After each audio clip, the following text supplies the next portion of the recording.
Hello everyone, Overcord95, The Wandering Knight here, and welcome to a movie thought dash comparison of the movie and book of Ready Player One.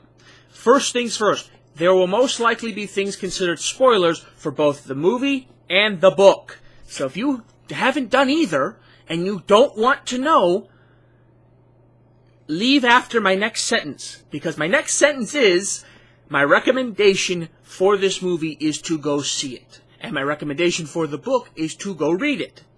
I enjoyed them both, and I like them both. I really do recommend them. Now, spoiler part. Go away if you don't want any spoilers. I'm going to try my best not to go too deep, but I ramble and I dig into a topic and I kind of don't know when I'm talking sometimes. So, I'm going to do my best to keep on point, and I'm going to do my best to give you a concise thought on this. But let's start real quick with the movie. Overall more detail on that, a little bit more detail is, I enjoyed the movie. The reason why I enjoyed the movie, the actors, I believe, are spot on in my mind. They look like I thought they would look. They act like I thought they would act. It's really good. The overall setting of the movie is well done. I don't think anything, like, you understand that you're looking into a game world, so it's totally fine to see things that shouldn't be there.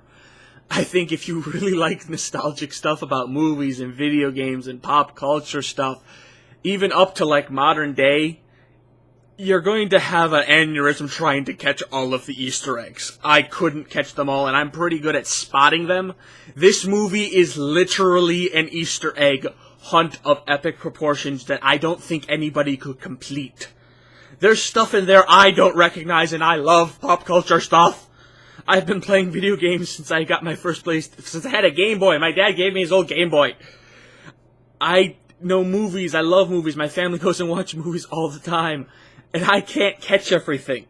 There's so much in there that you need to just go see it for yourself. To the point, and the reason why I say modern day is because I think everybody saw it in the trailer, but there's a thing for Overwatch. It's not just one scene. You see Tracer like 6 more times. It's great.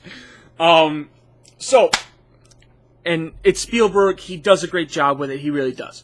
Book recommendation. Read it. It's really, really good. It is. I've heard people say it's not, but for a young adult novel, basing it on without going super sci-fi out there, it's set in a time period that could happen with just a few key changes. It's really well done, and it's a progression story. The reason, and this is where like a small deviation from the big deviation that the movie has to take, is in the book, you start with your main character, Wade Watts, at like high school age. I forget if it's like sophomore or junior or whatever, but he's in high school, and he's dirt poor. Like, not even a joke, he's dirt poor. He's got nothing. He's got the basic set to get into the Oasis for classes, because classes is taught on the Oasis in the book. So that's the only reason why he has the access. And that's kind of an important thing. The movie can't do that. In the movie world, everybody has an Oasis. It's just a have one kind of thing. Now there's upgrades and all this shit, but that's not important. Everybody has one, though. So you lose a little bit in the movie, whereas in the book, you go across years with this character. You know, you see him as a young high school kid, then you see him a little farther in, where now he's successful, then you see him even more successful, then you see the next thing and the next thing, until you get to the end, where he's now a young adult. You know, he's in his 20s and stuff like that. I'm trying to remember the details, and I can't all that. So, that's deviation. The other thing with the movie compared to the book is the movie can't go as hard as the book. The book has actual, like, real death in it to main characters that you have contact with a bit in the book, whereas the movie does do stuff from the book, but ultimately you end up with I don't want to go deep, but there are characters that are alive at the end of the movie that are dead in the end of the book. Without giving more detail, that's that. One of the biggest things is the deviation on the challenges that are in the book compared to the movie, and I understand why this happens, because in the book, a chunk of it is just, he's playing a video game. Not even like, oh, he's in the Oasis. No, he's playing like an old arcade console, you know, I'm playing Joust, or I'm playing Pac-Man, stuff like that, you know. So you can't really put that on the screen as well.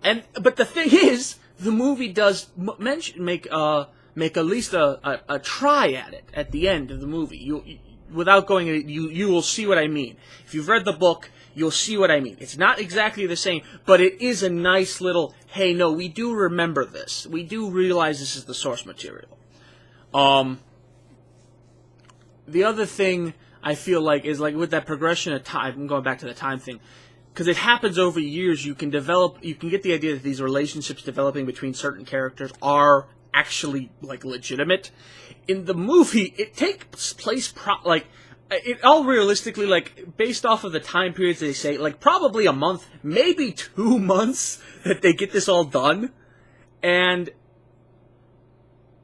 it doesn't make a realistic relationship with some of the characters. Some of them are previously stated that they've been to, but there's the one main one, which is the love story part of the movie, that doesn't make sense. I'm sorry, it doesn't. It's the one weakness, and they put so much focus on it that they remove things from the book simply to make the interactions more. And that's like the one thing. I'm sorry, you do not fall in love with a person in 2 months. You can but not where you can realistically believe that it's a long-term relationship. That's my problem with it. And this is the biggest spoiler. The other thing is there's certain things I think ended up being copyright issues, where there are changes and stuff like that with characters appearing as this or that and all that. But they do a good job of trying to bring in elements from the original book. I do love the original book. It is one of my all-time favorites, and I'm going to go read it again. And I do love the movie. It's probably going to become one of my top 10s, just because it is done well enough that even if it's a fake video game movie, it's a good video game movie. There are references to real-world games. There's so much in there. And the ideas are perfectly aligned.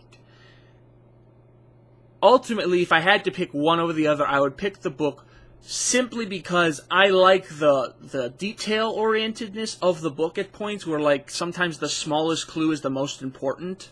And the movie tries to do this, but again, since it's over the course of, like, 2 months or less, it doesn't have the same impact. It's like, bam, bam, bam, bam, bam. Whereas the book, you have a hit, and then nothing.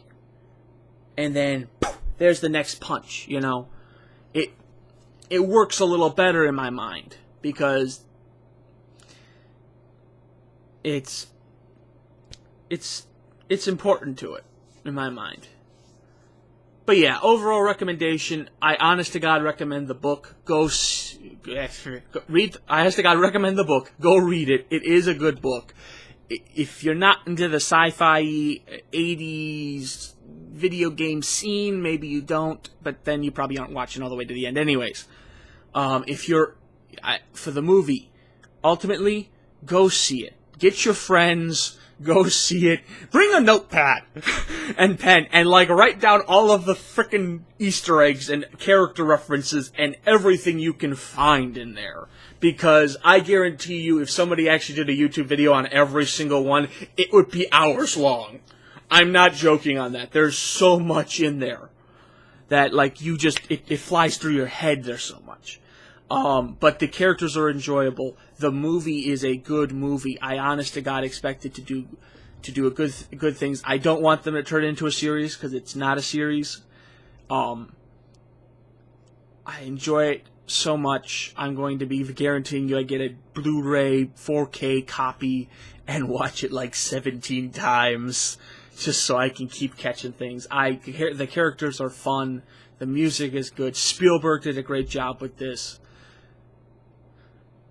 So ultimately, if I had to give it a rating of out of 5 stars, I'd give it a 4.5, just because that's not quite perfect on the book end. But that's only my opinion.